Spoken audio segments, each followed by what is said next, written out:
Bueno, la concentración de iones hidrógeno en la sangre, saben ustedes que se mantiene entre 7,35, 7,38 y 7,42, 7,45. Son límites muy estrechos. Los pulmones, a través de la respiración y los riñones, son los principales responsables de la regulación del balance ácido-base de la sangre y otros líquidos. Así, ustedes ya saben que tenemos buffer en plasma, que es el bicarbonato, en plasma y en el líquido extracelular. Tenemos proteínas, hemoglobina y fosfatos en las células que pueden actuar como buffer. Y tenemos fosfatos y amoníaco en la orina que también pueden actuar como buffer. La carga ácida puede provenir, como les dije en la diapositiva anterior, de alimentos o del metabolismo de ciertos compuestos. Y se genera dióxido de carbono y carga ácida en forma de protones que se tienen que eliminar. Entonces, principalmente el pH se regula en principio con los buffers que existen en el lugar donde se está generando esa carga ácida. Eventualmente se eliminan por la respiración aquellos ácidos que sean volátiles y aquellos ácidos que no son volátiles se terminan eliminando por el riñón. Entonces, así podríamos definir 3 líneas de defensa ante cambios en el pH. La primera es amortiguación de los iones hidrógeno, es la más rápida de todas, a través del sistema ácido carbónico bicarbonato. Eso en el líquido extracelular, como les decía recién. Y dentro del líquido intracelular tenemos proteínas, proteinatos, fosfatos. Después sigue la compensación respiratoria, que actúa en pocos minutos tratando de eliminar aquellos ácidos que son volátiles. Y finalmente, y más tardía, viene la compensación renal, regulando la excreción de iones hidrógeno y bicarbonato y también produciendo bicarbonato nuevo. Bueno, como decíamos, la primera línea de defensa es el sistema amortiguador del bicarbonato. Fíjense la ecuación de Henderson-Hasselbalch, ustedes la deben haber visto en química biológica, permite calcular el pH de una solución si se conocen la concentración molar del ácido, que en este caso sería el dióxido de carbono, y de su anión, que en este caso sería el bicarbonato. Entonces, esta ecuación se escribe en términos de cantidad de dióxido de carbono disuelto en la solución. Pero, como en la mayor parte de los laboratorios clínicos lo que se mide es la presión de oxígeno, además de la concentración de bicarbonato en sangre, esa presión de oxígeno hay que multiplicarla por el coeficiente de solubilidad del gas en condiciones fisiológicas. Y este coeficiente es de 0,03 milimoles por milímetros de mercurio. El sistema amortiguador del bicarbonato entonces tiene como características que la forma de bicarbonato, o sea de anión, es alta, el pK es próximo al pH del líquido extracelular y el dióxido de carbono es volátil y se puede expirar por los pulmones, con lo cual podemos ver lo siguiente. Un aumento de la presión de dióxido de carbono hace que el pH disminuya, lo que desvía el equilibrio ácido-base hacia la acidosis. Y un aumento de la concentración de bicarbonato es lo contrario. Lo que hace es que disminuya el pH, que eleva el pH, es decir, lo lleva hacia la alcalosis. La ecuación de Henderson-Hasselbalch, además de definir los determinantes de la regulación del pH normal y del equilibrio ácido-base en el líquido extracelular, nos da información sobre el control fisiológico de la composición de ácidos y bases del líquido extracelular. Como les dije antes, la concentración de bicarbonato está regulada fundamentalmente por los riñones, mientras que la concentración de dióxido de carbono lo está por los pulmones y por la ventilación alveolar. Al aumentar la frecuencia respiratoria, entonces los pulmones, primero, aumentando el dióxido de carbono, disminuye el pH. Y esa elevación del dióxido de carbono se compensa aumentando la ventilación alveolar. Por otro lado, un aumento del bicarbonato en la sangre se compensa a través de su excreción renal. De tal manera que la homeostasis ácido-base es consecuencia de los esfuerzos coordinados de los dos órganos, pulmones y riñones. Y cuando uno de los dos mecanismos de control fracasan, se producen trastornos del equilibrio ácido-base, con una alteración de la concentración de bicarbonato o de dióxido de carbono en el líquido extracelular.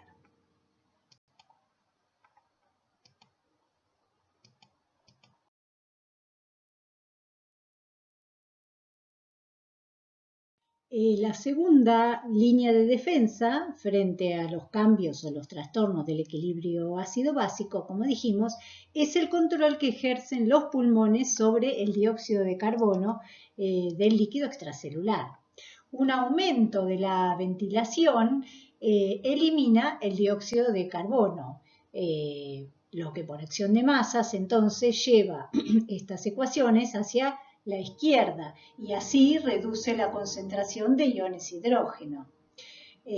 Por el contrario, la disminución de la ventilación aumenta el dióxido de carbono, lo que conduce a las ecuaciones hacia la derecha, incrementando la concentración de hidrogeniones en el líquido extracelular. Por lo general, el aparato respiratorio por su cuenta no puede restablecer un pH normal. Normalmente la última línea de defensa, la compensación renal, como vamos a ver a continuación, tiene que entrar en acción. Pero bueno, interviene tratando de eliminar los ácidos volátiles como dióxido de carbono. Fíjense que esto mismo se ve acá. Se aumenta la concentración de hidrogeniones plasmática. Esto es sensado por los quimioreceptores carotídeos y aórticos. Esto ustedes ya lo vieron en respiratorio. Esto hace que los centros de control respiratorios se activen y entonces manden potenciales de acción a los músculos ventilatorios, con lo cual aumenta la frecuencia y la profundidad de la respiración. Esto intenta entonces disminuir la concentración plasmática de dióxido de carbono y recuperar entonces esa acidez. Por el contrario, también ese aumento en la concentración plasmática de dióxido de carbono interviene incrementando la actividad de los quimioreceptores centrales que a través de interneurona interviene activando los centros de control respiratorio. Recuerden que los quimioreceptores centrales respondían a alteraciones en la presión de dióxido de carbono y casi no respondían o muy poco, o cuando bajaba cuando se producía una disminución muy pronunciada del oxígeno, de los niveles de oxígeno. Sí, la formación metabólica de dióxido de carbono permanece constante. El único factor que influye sobre la presión de dióxido de carbono de los líquidos extracelulares es la magnitud de la ventilación pulmonar. Cuanto mayor sea la ventilación alveolar, menor va a ser la presión de dióxido de carbono y por el contrario, cuanto menor sea la ventilación alveolar, más alta será la presión de dióxido de carbono. Como se comentó antes, cuando aumenta la concentración de dióxido de carbono, también aumentan las concentraciones de ácido carbónico y de hidrogenión, lo que se traduce en una disminución del pH del líquido extracelular. Como se ve en la figura, se observan los cambios aproximados de pH sanguíneo que se producen a consecuencia del aumento o disminución de la ventilación alveolar. Se puede ver que si la ventilación alveolar aumenta al doble de lo normal, pongamos de 0,5 a 1 o de 1 a 2, cuando aumenta al doble, el pH de los líquidos extracelulares asciende en 0,23 aproximadamente. Si el pH de los líquidos extracelulares desde de 7,40 con una ventilación alveolar normal, su duplicación, es decir, de la ventilación alveolar, hará que el pH ascienda hasta alrededor de 7,63, es decir, de 7,40 a 7,63. Y al revés, una disminución en la ventilación alveolar a la cuarta parte de lo normal reduce el pH en 0,45, es decir, cuando nos vamos para la izquierda 4 veces, o sea, a una cuarta parte, entonces se reduce el pH en 0,45. Así, con una ventilación alveolar normal, el pH, si es de 7,4, al reducir la ventilación a la cuarta parte, iríamos hasta un pH de 6,95. Estos son cambios del pH, no es el pH, son los cambios del pH en magnitud. Fíjense que iríamos hasta 6,95. Como los cambios en la ventilación alveolar pueden ser muy grandes, desde 0 hasta 15 veces con respecto a lo normal, se entiende por qué o hasta qué punto el aparato respiratorio puede modificar el pH de los líquidos corporales. Entonces, moviéndonos en la ventilación alveolar, podemos afectar bastante el pH de los líquidos corporales. La ventilación alveolar no solo influye en la concentración de hidrogenión a través de los cambios de la presión de dióxido de carbono de los líquidos extracelulares, sino que la concentración misma de hidrogenión influye en la ventilación alveolar, es decir, un aumento de los hidrogeniones estimula la ventilación alveolar y eso hace disminuir la presión de dióxido de carbono, con lo cual se ejerce un efecto de retroalimentación negativo. Acá se ve la ventilación alveolar versus el pH de la sangre arterial. Un cambio en la magnitud de la ventilación, es decir, una unidad de cambio de pH, es mucho mayor, en la unidad de cambio de pH, es mucho mayor el efecto sobre el pH cuando los valores de pH son bajos, es decir, cuando tenemos pH bajos, fíjense cómo desciende la ventilación alveolar. Cuando tenemos pHs más altos, el cambio, cuando cambia la ventilación alveolar, no es tan notable.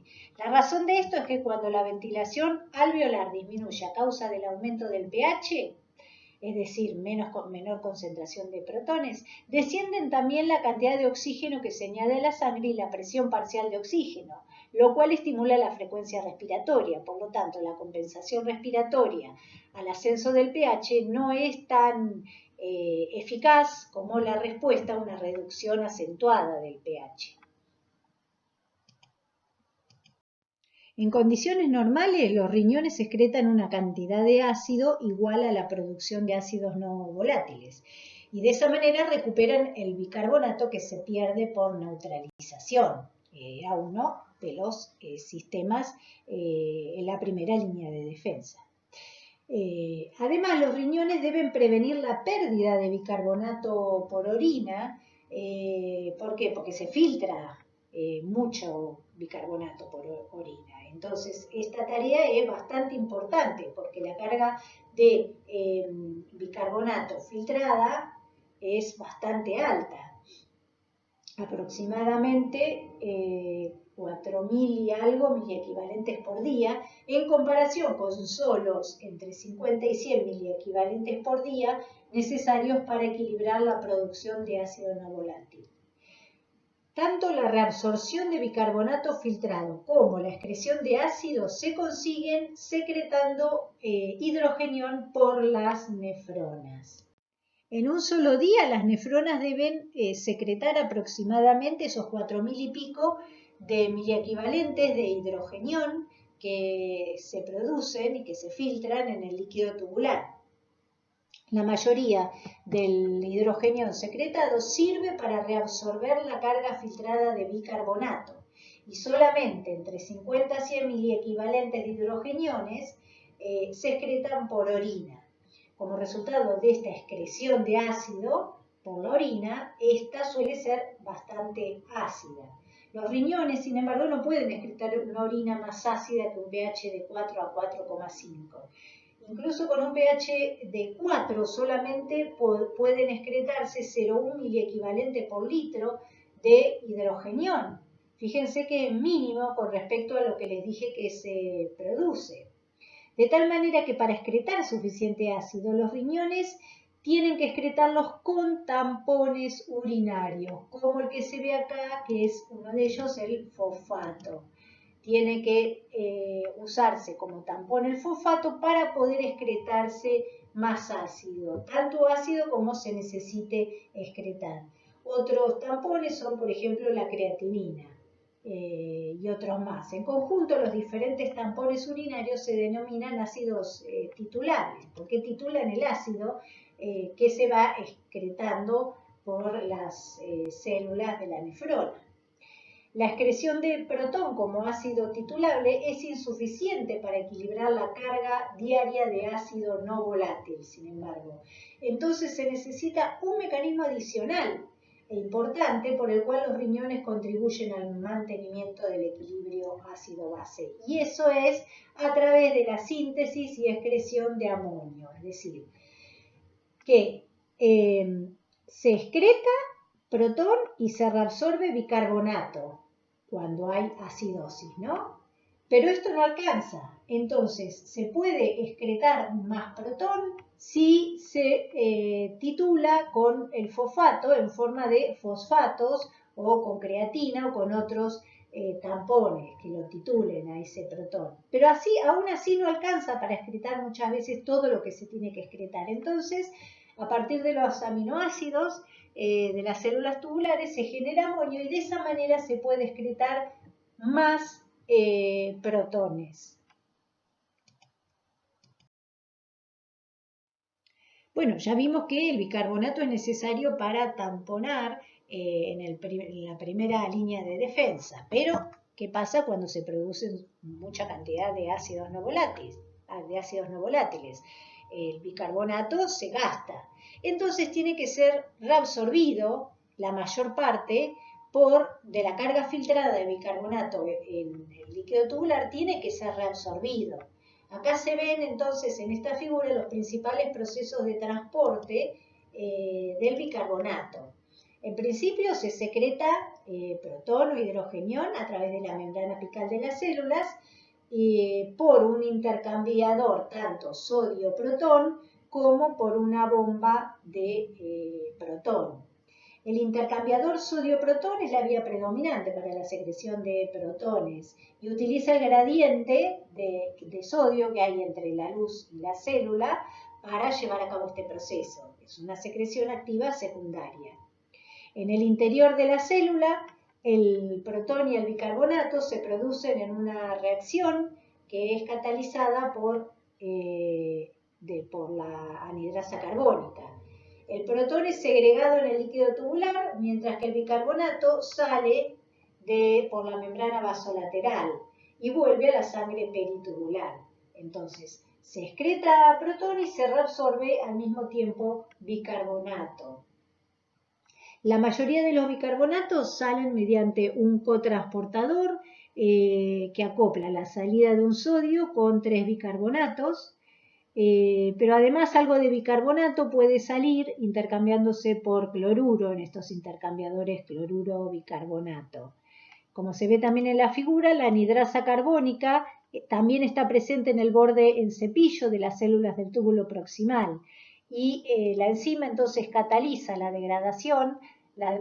deshidratación del ácido carbónico en el líquido luminal y por lo tanto facilita la reabsorción de bicarbonato, porque este ácido carbónico se produce agua más dióxido de carbono que puede penetrar a través de las membranas plasmáticas y de esa manera generar bicarbonato.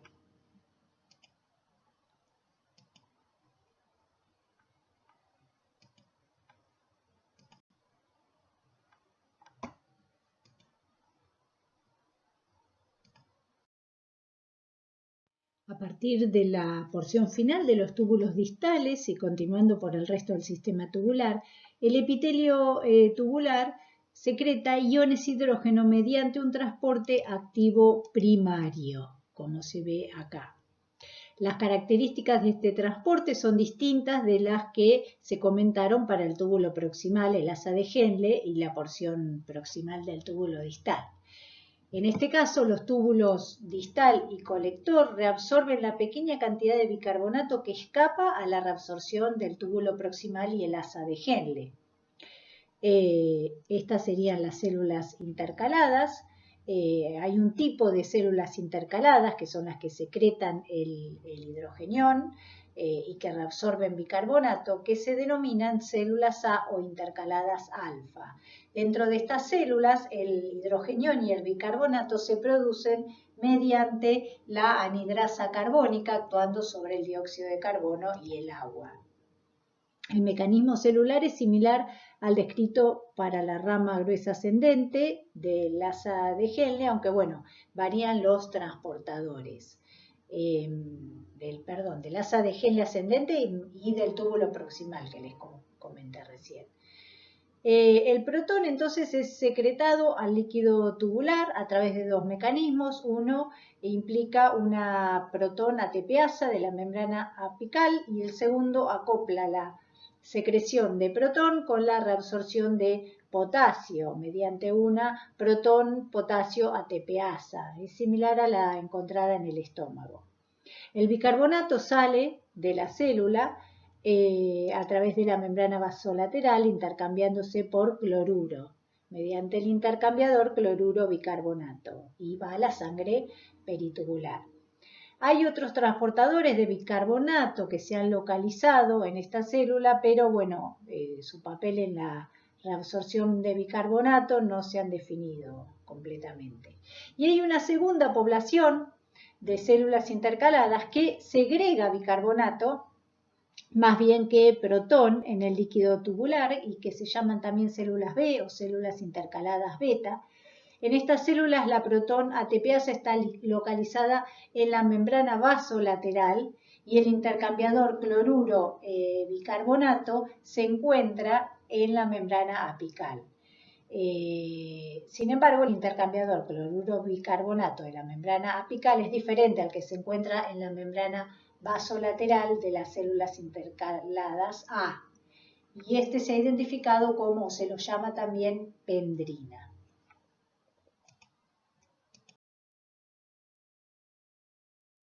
Cuando se secretan más hidrogeniones al líquido tubular que bicarbonato se ha filtrado, solo una parte del exceso de protones puede excretarse en forma iónica por la orina.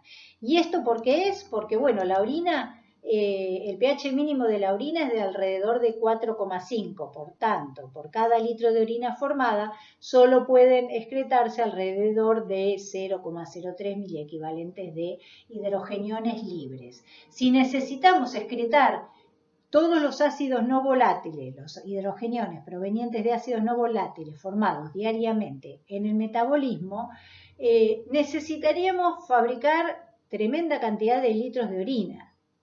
Pero la excreción de grandes cantidades de iones hidrógeno se logra combinando los protones con amortiguadores presentes en el líquido tubular. Aquí se ven los fosfatos. Entonces, fosfato se une con los hidrogeniones, los tampona y de esta manera el pH de la orina no desciende tanto y pueden excretarse más hidrogeniones. Hay otros sistemas amortiguadores más débiles como urato y citrato, pero son mucho menos importantes.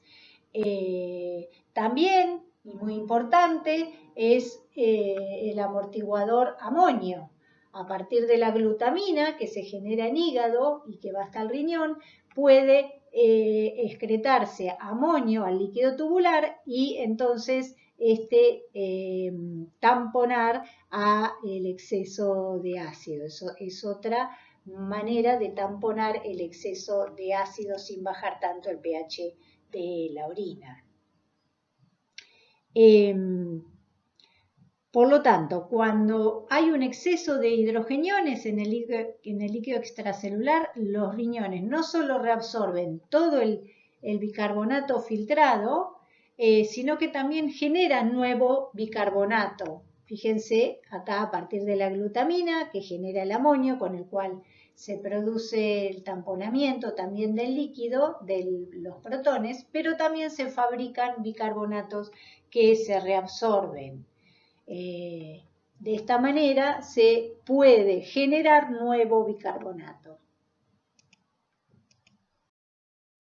Las interacciones hepatorrenales son muy importantes porque para el proceso global de excreción de amonio, ya que el hígado produce o sintetiza glutamina, que es el material de inicio principal para la producción renal de amonio. Como vimos, el amonio se utilizaba para que la orina no se acidifique tanto y poder excretar más iones hidrógeno en la orina. El hígado elimina alrededor de 1000 milimoles por día de grupos amino. Algunos de estos grupos aminos se convierten en amonio, como se ve acá, algunos se convierten en amonio por reacciones de desaminación, algunos finalizan como grupos amino en el glutamato o en el aspartato mediante reacciones de transaminación y algunos otros van al ciclo de la urea para producir urea que se va a excretar finalmente una parte en la orina. Entonces, de los aproximadamente 1000 milimoles por día de grupos aminos catabolizados, el hígado detoxifica casi el 95% mediante la producción de urea. Un amino de la urea proviene del grupo del amonio que se une al bicarbonato. Ese amino, entonces, uno, como dije, proviene del amonio y el otro procede del aspartato. Fíjense que en el ciclo de la urea, a partir del aspartato, se genera la urea y fumarato. El resultado neto, entonces, es la generación de urea y el consumo de 2 bicarbonatos, considerando que el protón generado consume otro bicarbonato. El hígado detoxifica el 5%, esto era el 95%, y el 5% restante de los grupos amino catabolizados lo detoxifica mediante la conversión en amonio y mediante la conversión de glutamato en glutamina. Las células del túbulo proximal entonces captan esta glutamina hepática y la usan como fuente de amonio que secretan a la luz tubular, como vimos anteriormente, mientras generan un bicarbonato nuevo que se reabsorbe a la circulación. De manera que los dos mecanismos hepatorrenales ejercen efectos opuestos sobre el bicarbonato. Por cada grupo amino catabolizado, excretado en forma de urea, el hígado consume el equivalente de un bicarbonato. Por cada grupo amino catabolizado, excretado en forma de amonio por la vía de la glutamina, el túbulo proximal produce un bicarbonato nuevo. En la medida que el riñón excreta amonio, el hígado consume menos bicarbonato ya que sintetiza urea. Entonces, fíjense la interrelación entre el hígado y el riñón en la disposición, cómo se dispone los grupos amino del catabolismo de los aminoácidos. Eso es lo que intenta mostrar esta diapositiva. Acá en esta tabla se ven los principales factores que influyen en la secreción de hidrogenión y en la reabsorción de bicarbonato. Algunos de ellos, como la alteración en el volumen del líquido extracelular, no se relacionan directamente con el equilibrio ácido-base. ¿Por qué? Bueno, en este caso, ¿cómo se relacionan? La secreción de protón está acoplada a la reabsorción de sodio por el intercambiador sodio-protón situado en el túbulo proximal, como vimos, y en el asa ascendente gruesa de Henle. De manera que los factores que estimulen la reabsorción de sodio, como una reducción del volumen de líquido extracelular, como se ve acá, entonces llevaría a, de forma secundaria, aumentar la secreción de potasio. Perdonen que pensé que se lo estaba marcando. Acá, disminución del volumen del líquido extracelular haría que se reabsorba sodio y se secrete potasio. Por lo tanto, aumenta la secreción de protón. Me parece que dije potasio, perdonen. La reducción del volumen de líquido extracelular estimula, como les dije, la reabsorción de sodio y aumenta la secreción de protón, no de potasio, y la reabsorción de bicarbonato. A través de varios mecanismos. Por ejemplo, uno es el aumento de la concentración de angiotensina 2. La angiotensina 2 también es un factor que hace aumentar la secreción de protón y la reabsorción de bicarbonato. Y esta estimula directamente la actividad del intercambiador sodio-protón en los túbulos renales. Pero otro mecanismo es a través del aumento de las concentraciones de aldosterona, que estimula la secreción de hidrogenión por las células intercaladas de los túbulos colectores corticales. Así que la disminución del volumen de líquido extracelular tiende a causar una alcalosis debido a una secreción excesiva de hidrogenión y una reabsorción de bicarbonato. Los cambios en la concentración de de potasio también pueden influir en la secreción de protón, de manera que la hipopotasemia estimula la secreción de hidrogenión, mientras que la hiperpotasemia reduce la secreción de hidrogenión. Y la hiperpotasemia, entonces, al reducir la secreción de hidrogenión, tiende a provocar acidosis.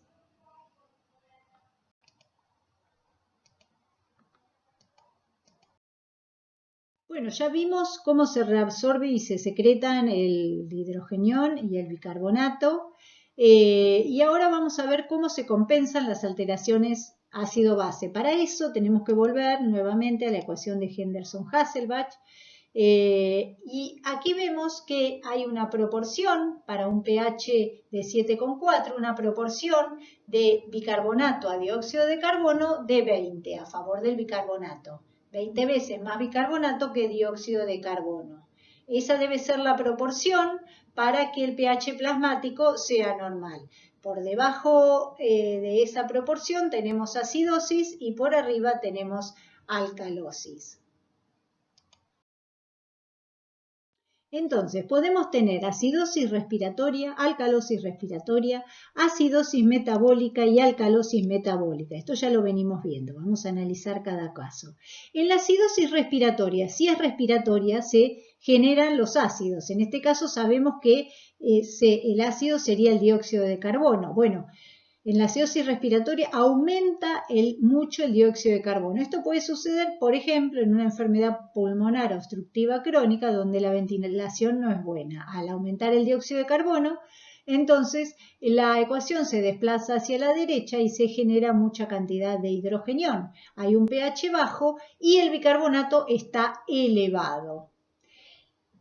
Piensen ahora, fíjense qué pasa en la alcalosis respiratoria. Es al revés. Puede ser por hiperventilación que el dióxido de carbono esté disminuido, con lo cual por acción de masas esta ecuación se desplaza hacia la izquierda, de tal manera que tenemos pH alto porque disminuye la cantidad de hidrogenión y también bicarbonato bajo porque se consumió al unirse al hidrogenión para generar dióxido de carbono y tratar de recuperar ese dióxido de carbono bajo. En una acidosis metabólica tenemos aumentados los ácidos, ya dijimos, ácidos no volátiles, como ácido láctico, cetoácidos o ingestión de sustancias como aspirina, por ejemplo. ¿Qué pasa en la acidosis metabólica? Aumenta mucho el ácido, que se combina entonces con bicarbonato para desplazar, por la ley de acción de masas, la ecuación hacia la izquierda. Fíjense que entonces vamos a tener un pH bajo por la acidosis, pero además el bicarbonato va a estar bajo.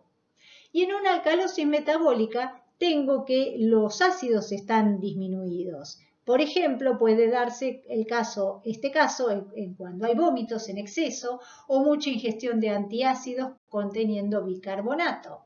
¿Qué pasa? El pH está alto porque está bajo la carga ácida Y como por la ley de acción de masas, esta ecuación se dirige hacia la derecha para intentar compensar esa disminución en ácido, se genera mucho bicarbonato. Por eso el pH es alto y el bicarbonato elevado. Bueno, la diferencia de esto con el anterior es que además de la compensación, además digo de decir qué es lo que se genera o lo que está aumentado, pongo cómo se compensa. Por ejemplo, una acidosis respiratoria siempre se compensa renalmente, secretando hidrogeniones y reabsorbiendo bicarbonato. Y una alcalosis respiratoria la compensan los riñones secretando menos hidrogeniones y disminuyendo la reabsorción de bicarbonato. Entonces, en las acidosis y alcalosis respiratoria la compensación es renal. En cambio, fíjense en las metabólicas. En la acidosis metabólica o la acidosis metabólica se compensa con un aumento de la ventilación. Pero los pulmones no pueden compensar por completo, entonces los riñones producen bicarbonato nuevo. Y en la alcalosis metabólica hay compensación con participación de riñones y pulmones. Se excretan más iones bicarbonato y menos protones y disminuye la ventilación. Entonces, a grandes rasgos, en las acidosis y alcalosis respiratoria la compensación es solo renal, mientras que en las metabólicas tenemos compensación renal y pulmonar. El tratamiento adecuado de los trastornos ácido-básico requiere un diagnóstico adecuado. Los trastornos ácido-básicos simples, mencionados en las diapositivas anteriores, pueden diagnosticarse analizando 3 medidas en una muestra de sangre arterial. Esas medidas son el pH, la concentración plasmática de bicarbonato y la presión de dióxido de carbono. Examinando el pH arterial, podemos determinar primero si el trastorno es una acidosis con un pH menor a 7,35 o si es una alcalosis con un pH mayor a 7,45. El segundo paso es examinar la presión de dióxido de carbono y la concentración plasmática de bicarbonato. El valor normal de la presión de dióxido de carbono es de unos 40 milímetros de mercurio y el de bicarbonato de alrededor de 24 miliequivalentes por litro. Si el trastorno se caracteriza como una acidosis y la presión de dióxido de carbono en el plasma está aumentada, la acidosis debe tener un componente respiratorio. Entonces decimos que puede ser una acidosis respiratoria. Tras una compensación renal, la concentración plasmática de bicarbonato en la acidosis respiratoria debería tender a aumentar por encima de lo normal. Luego, los valores esperados para una acidosis respiratoria simple serían un pH plasmático reducido, un incremento de la presión de dióxido de carbono y un aumento de la concentración plasmática de bicarbonato, tras una compensación renal parcial. En la acidosis metabólica habría una reducción del bicarbonato plasmático, pero en la acidosis metabólica la anomalía primaria es una reducción de la concentración plasmática de bicarbonato. Luego, si un pH bajo se acompaña de una concentración baja de bicarbonato, la acidosis tendrá un componente metabólico. En la acidosis metabólica simple, la presión de dióxido de carbono se reduce por una compensación respiratoria parcial, al contrario que en la acidosis respiratoria, en la que aumenta la presión de dióxido de carbono. Luego, en una acidosis metabólica simple, esperaríamos encontrar un pH bajo, una concentración plasmática de bicarbonato baja y una reducción de la presión de dióxido de carbono luego de una compensación respiratoria parcial. El método para clasificar a las alcalosis lleva los mismos pasos. Primero, alcalosis significa que hay un aumento del pH plasmático. Si el aumento del pH se acompaña de una reducción de la presión de dióxido de carbono, la alcalosis debe tener un componente respiratorio.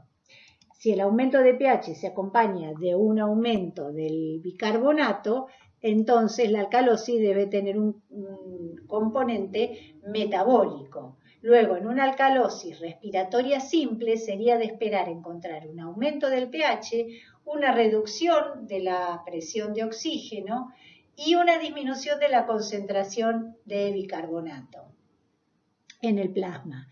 Y en la alcalosis metabólica simple esperaríamos encontrar un aumento de pH, un aumento del bicarbonato plasmático y un aumento de la presión de dióxido de carbono tras la compensación respiratoria. De tal manera que de esta forma se trata de llegar a diagnosticar el tipo de acidosis o alcalosis. Fíjense que solo se requiere de medir el pH de la sangre arterial, los niveles de bicarbonato y la presión de dióxido de carbono.